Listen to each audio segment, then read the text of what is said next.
ഞാനിപ്പോൾ current use ചെയ്യുന്ന 2 lipsticks കാണിച്ചു തരാം. ഇത് വന്നിട്ട് സെല്ലാലുക്സ് എന്ന ബ്രാൻഡിന്റെ ലിക്വിഡ് ലിപ്സ്റ്റിക്സ് ആണ്. ഫസ്റ്റ് ഷെയ്ഡ് വന്നിട്ട് mocha short and the second one വന്നിട്ട് അർബൻ റെഡ്. പിന്നെ ഞാനൊരു ലിപ്പ് ആൻഡ് ചീക്ക് ടിൻറ്റും കൂടെ വാങ്ങിയിട്ടുണ്ടായിരുന്നു.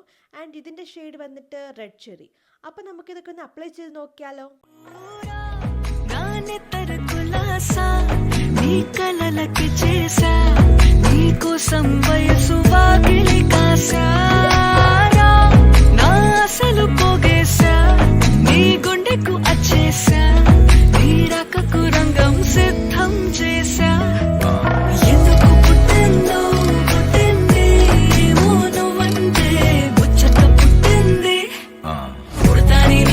పట్టు